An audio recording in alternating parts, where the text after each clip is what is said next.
meeting for the 3rd of December 2025. I'm your Chair, Councillor Paul Arnott. Welcome to everybody watching the meeting via live streaming or indeed here present in the room.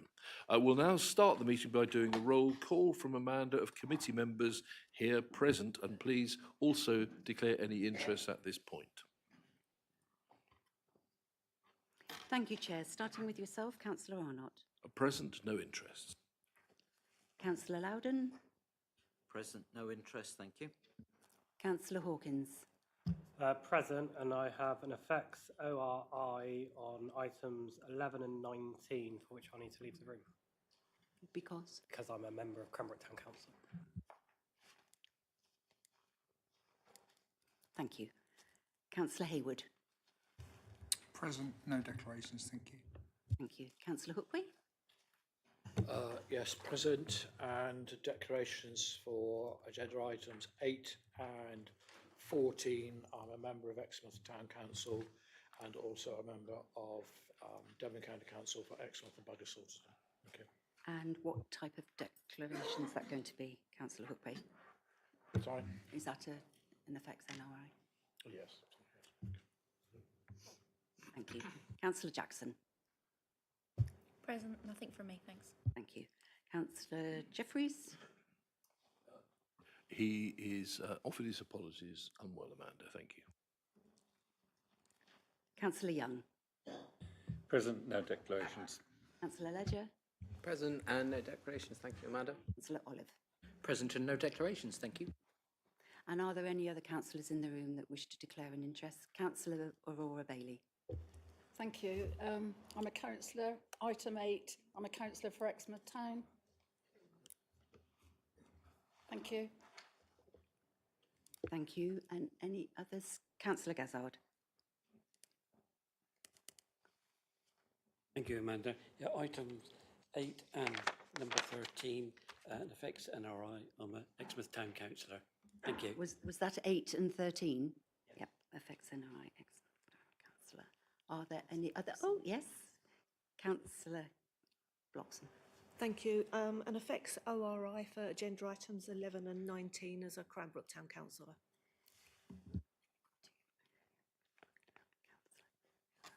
Councillor Brian Bailey. Thank you, Amanda. A member of Exmouth Town Council, which will reference 8 and 14. Thank you.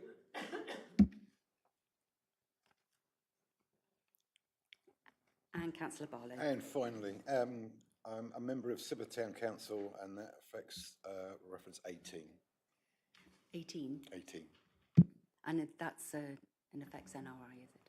Yeah, well, it's about a car park in Sybil, so yeah.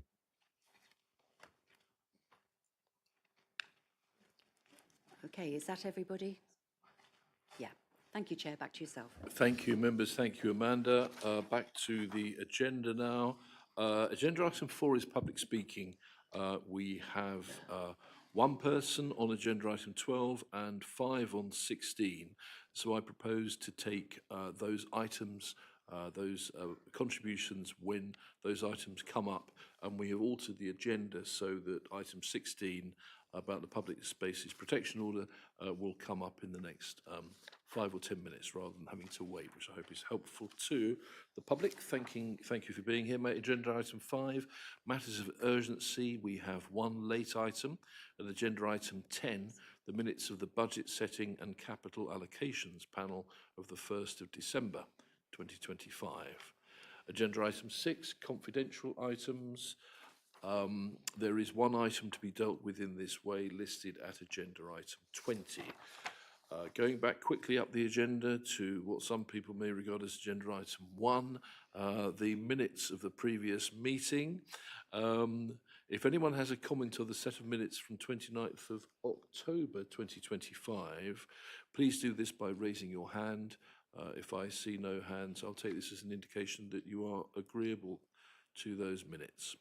Thank you. Those are agreed. Going back now to agenda item 7, the minutes of the Cranbrook Placemaking Group held on the 6th of October 2025, pages 10 to 16 on your agenda. and we have here, Cabinet, a number of recommendations. So would anybody like to speak to those recommendations or make any comments from outside of Cabinet first? And coming back inside Cabinet, Councillor Olive, please. Thank you, Chair. I'll propose those recommendations for you. Thank you very much. Anybody care to second those? In which case, I'm happy to. Councillor Loudon, thank you very much indeed. Can we all vote? All those in favour, please. Thank you very much. Those are clearly carried. Thank you. Agenda item 9, the minutes of the overview committee. Agenda item 8, the minutes of the placemaking in Exmouth Town and Seafront Group, held on the 20th of October 2025, and that's pages 17 to 18 on your agenda. Just scrolling down to those very quickly, if you'll bear with me. Yeah, got it. Okay, right. Would anybody like to speak to that at all? Yes, Councillor Aurora Bailey, please. Thank you, Chair. I wasn't able to attend the meeting. I'd just like to comment on the pedestrian crossing, the automated one that they said about, to do with the gateway coming into Exmouth. I just wondered what was happening with that, please. And also, because of that, I've been trying to get a crossing in Exmouth by the Strand, by the subway to the Powder Monkey for about 5 or 6 years. We used to have a zebra crossing there, and I just wondered, because it's come up on the place, whether it could be added into it, because it's very dangerous there. And I just wondered if I could mention it. And also, I don't know if you remember, Chair, we did talk about signage coming in from the gateway to Exmouth. It would be a quick fix if we could have signage changed there. And that's all I want to say. Thank you, Chair. Okay, thank you very much for that, Aurora. Anybody else from outside of Cabinet? Okay, coming inside of Cabinet, I think actually we are noting these, aren't we, these minutes, rather than there's no decision on there. Well, thank you, Councillor Bailey. I'm sure that other members for Exmouth have heard you and that those comments will be minuted, so thank you very much. So I'll propose these from the Chair. All those in favour, please, of accepting these minutes. Thank you very much indeed.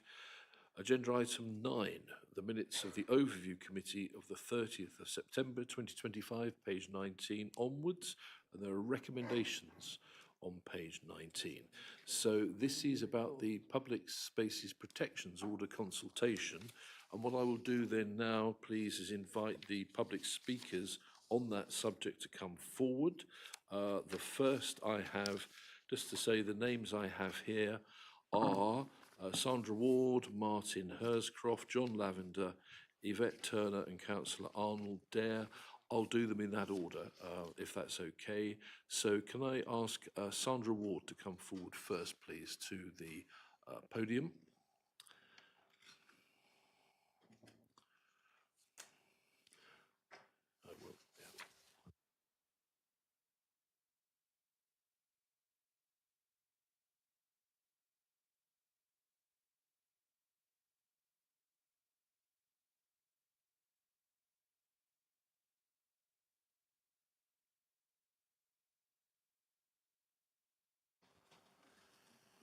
Thank you very much, Ms. Ward. So in your own time, please, and you'll have 3 minutes. Thank you.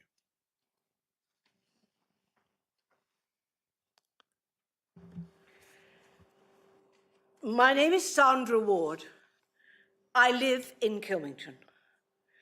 Treating people fairly is the guiding principle, both legally and one which the Council ensures that they do not breach the 2010 Equality Act.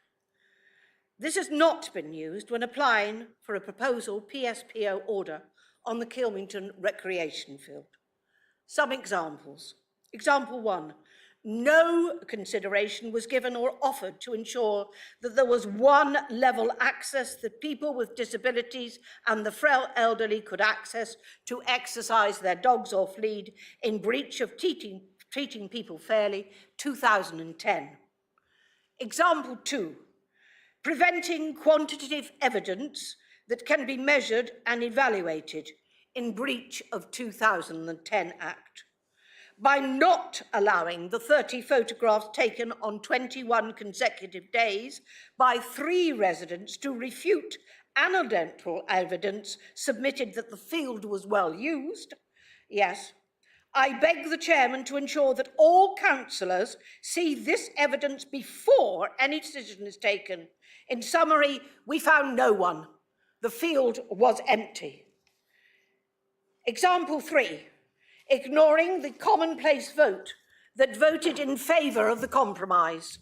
This broke government guidelines which state clearly this must be a strong consideration as an indicator of the people's wishes. This serious breach of treating people fairly is clearly breaking the spirit of the 2010 Act. Proportionality, an important consideration when complying with the mantra of treating people fairly, to comply with the 2010 Act. No evidence to show that the council has done this.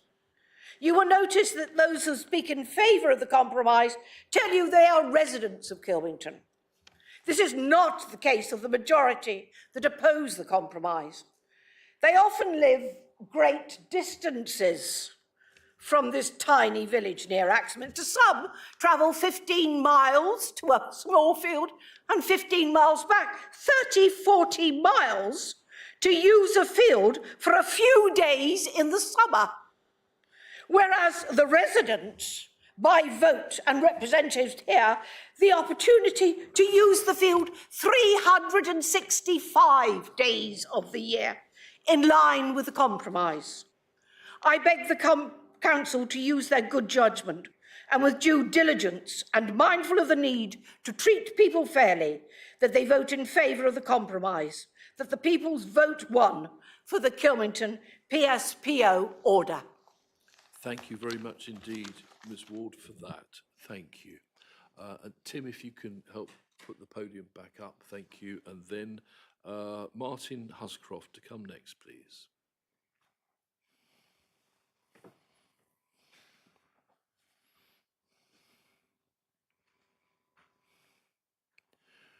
Thank you. And Mr Huscroft, you have 3 minutes from when you start to speak. Thank you. Kilmington Cricket Club has been playing cricket on Kilmington playing field since 1906. Many of today's players have fathers, grandfathers and great-grandfathers who represented the club. The club are by far the main contributor to the running costs of the playing fields and pavilion. The playing field is used by the primary school, village youngsters and adults for recreation, alongside the cricket club, who use the field for training, coaching and matches. In the past 2 years, our youth section has mushroomed. In 2025, 103 players represented our club, including 62 youth players for 4 adult and 5 Colts teams. 17 registered players are villagers, at least another 20 have familial links to the village, which the club are proud to retain. Many villagers are club members and supporters. Most youth and adult cricket, whether training or matches, by necessity takes place in the evening, outside the hours of the proposed restriction.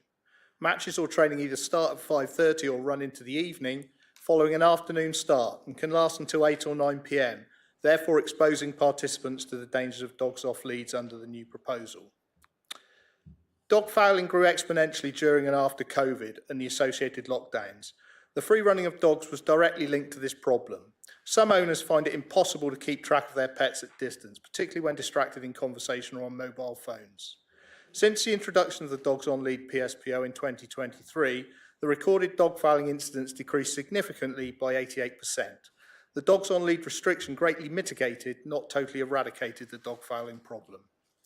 Previous observation and experience show that the consultation proposal to allow unrestricted dogs off lead for the majority of the day and the year will inevitably lead to an increase in dog fouling, therefore increasing health and safety risks to the field users. This is not speculation, as we diligently recorded the incidents. As a club, we have a duty of care and legal responsibility to all cricketers. Our actions include DBS checks, protective equipment and first aid, but dogs off leads creates a huge gap in that safeguarding work. Dog fouling is antisocial behaviour and a clear safeguarding risk due to very serious medical issues such as toxoplasmosis. Whilst walking a dog on a lead can coexist with sporting activities, it would be impossible playing, training and coaching with dogs running free at the times proposed, particularly after the 6 p.m. run free time during the summer months. We're concerned that some dogs running free would not be under full control and might chase balls and players, particularly our colts, some of whom are nervous about dogs. The dogs on lead restriction has reduced the safeguarding risk to the playing field users and has been welcomed by many residents, including the parents of small children and dog owners who always use the lead. I thank Kilwinton Primary School, Parish Council and trustees for their support and your environmental health team for their recommendation to keep the current controls in place. The Cricket Club opposes the new proposal and believes the existing order is a safe, effective, reasonable and sensible compromise that allows all visitors to use the field. Kilwinton Playing Fields is and always has been a sports field. Thank you for your time. Sorry, Mr. Huscroft, may I just ask you from my own sake, so could you just describe for me, please, what the compromise is that has been suggested? The proposal, the contrary proposal. Well, clearly we have a position here. This is, I think, the fourth meeting, perhaps fifth, where we've had to, we've been pleased to hear from the residents of Kilmington about this.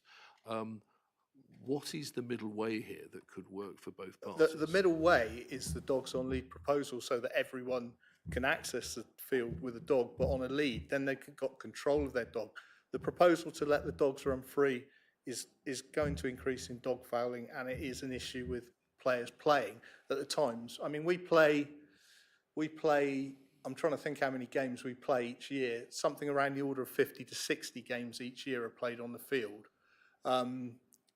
So those times are from afternoon, lunchtime, right through to 8, 9 o'clock in the evening. And then presumably the main time of year to actually play cricket is what, April through to September? April through to September is a cricket time. Yeah. But the primary school use the field. My treasurer at the cricket club, who lives in the village, commented to me at one of the games. Obviously, the weather was fantastic this year, but it was the fact that the primary school were up there literally every day of the summer this year playing during their break times and lunch times. Okay, thank you very much. Thank you. Thank you. May I call next, please, John Lavender? And thank you, Mr. Lavender. You have 3 minutes to speak from when you start.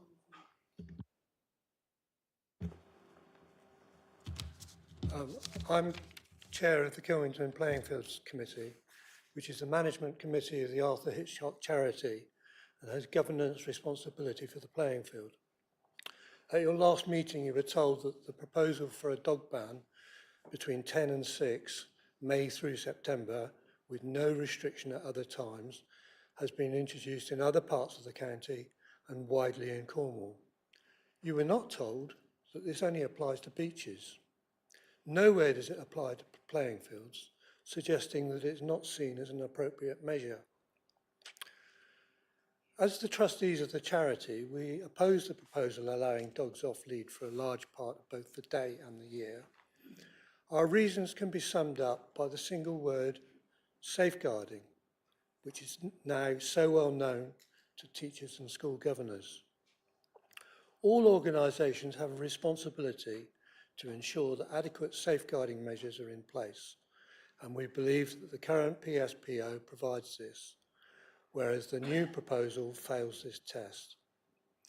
We believe that all users of the field should have the same safeguarding protections, no matter what the time of day or year.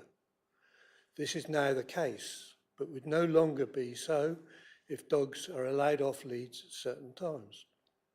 Activities within the field, whether formal or informal, can coexist with on-lead dog walking, but dogs off-lead expose participants to increased risk.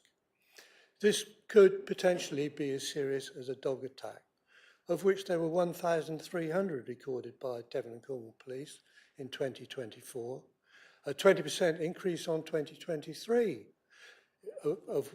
which was itself a 50% increase on 2022. We have no desire to add to these statistics. The trustees have no wish to stop dog walkers from using the field at any time of day, albeit on lead, whereas the new proposals restrict their access. It seems perverse that one group of dog walkers should be seeking to prevent other dog walkers from using the field at a time of their choosing. It's our belief that the PSPO requirements must be simple, consistent, and meet adequate safeguarding requirements. Dogs on leads at all times meets this, whereas the new proposal fails in all aspects. We request that you reject the new proposal, retain the existing dogs on lead policy, and support us, the legal governance body of the charity. Thank you. Thank you, Mr Huscroft, very much. Can I call next Mr John Lavender? Thank you, Mr Huscroft, previously, and also Mr Lavender just now. Thank you. So Mr Huscroft gets double thanks. Can I go, please, to Ms Yvette Turner next, please?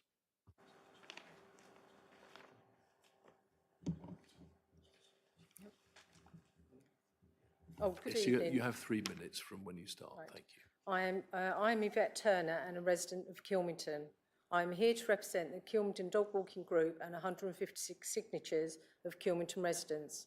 I stand before you again about the PSPO dogs on lead restriction on the Kilmington playing field and why this rule is legally disproportionate and out of line with both national guidance and the original charitable purpose of this land. The current PSPO was applied for with just one email and no supporting evidence. We have submitted substantial counter evidence. 1, proof there has never been a problem with dog fouling.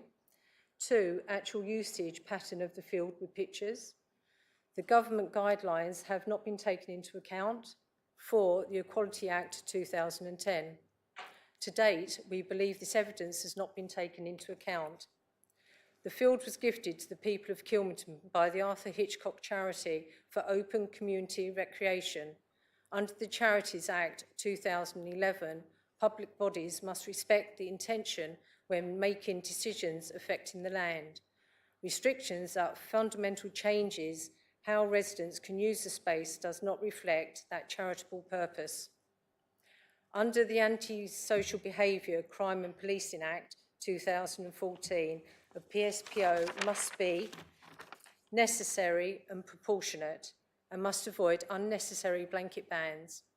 Government guidelines is very clear. Council should use the least restrictive approach available. Consideration of Equality Act 2010. The playing field is the only level accessible green space that many elderly and disabled residents can access safely, and dogs off lead exercise of their companion is central to their mobility, health and independence. Imposing a blanket ban dogs on lead rule is the only space they can use, risks placing them at a substantial disadvantage, which the council has duty to avoid. Together, these legal duties lead to a straightforward conclusion. The current PSPO restriction is more restrictive than necessary. The residents' compromise is the more lawful, proportionate and fair option backed by the Kennel Club. I strongly urge Cabinet to adopt the community proposal and ensure this field continues to serve the people it is gifted for.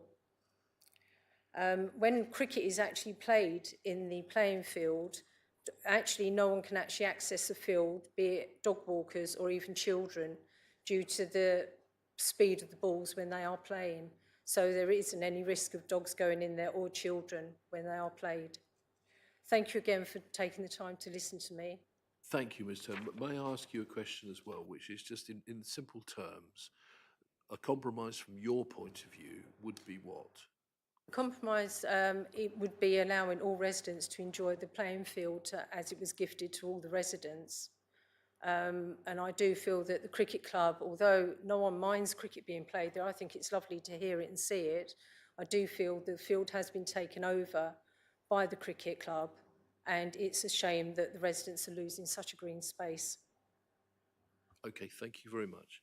You're very welcome. Can I come finally then, please, to Councillor Arnold Dare of Kilmington Parish Council? Could you ask him to turn the mic on and off so that... And Mr Dare, could you turn the microphone on and off? And there is a reason.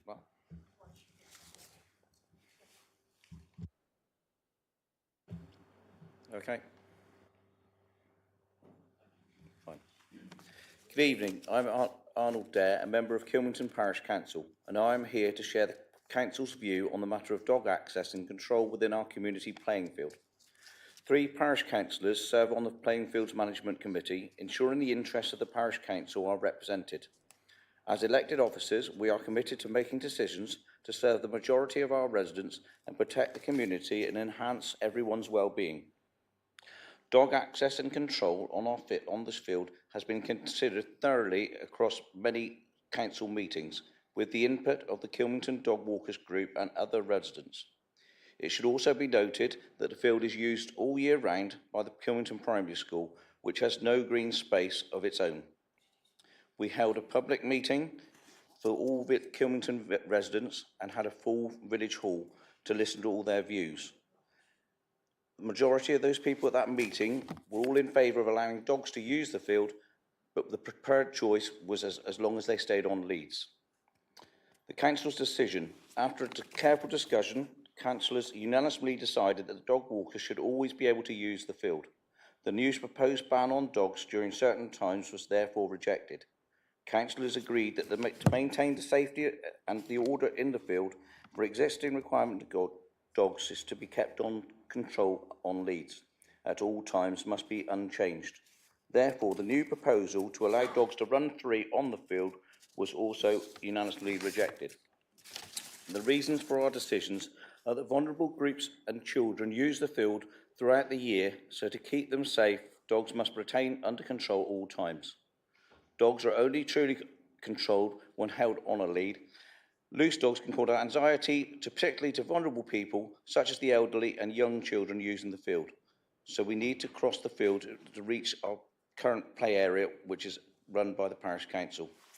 Unleashed dogs pose risks that they might approach or jump on individuals and chase children playing with ball games. They may knock over vulnerable people or even attack them. So, Kilmington Parish Council believes that retaining the current dog on leads restrictions, which has allowed dog walkers full access to the field, but also helps safeguard all other residents and visitors, is the most appropriate compromise. So, Kilmington Parish Council therefore requests that the Cabinet support the Overview Committee's recommendation that dogs on lead restrictions on Kilmington playing field is maintained in its current format. Thank you very much for your time. Thank you, Councillor Dare, very much. So now we'll go into the item, and we will start by asking our officer Matt Blythe to help us understand this some more. Matt, please.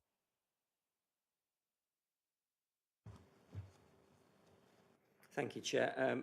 As discussed, I've prepared a presentation. I apologise to those who are overview. It's very similar to that one, as it's a very similar sort of area, although I will address some of the specific concerns that have come up. If you're also happy, Chair, I'll pick up some of the questions and issues that have been raised in public speaking as we go. What you've got in front of you tonight is a report that covers public space protection orders. Public space protection orders are a tool under the Antisocial Behaviour Crime and Policing Act. They deal with a particular nuisance or problem affecting a specified area, and they can be made by the council if it is satisfied the activities carried out or are likely to carry out in a public space are likely to have a detrimental effect, and the effect of those activities are likely to be persistent or continuing, unreasonable, or justify the restrictions imposed.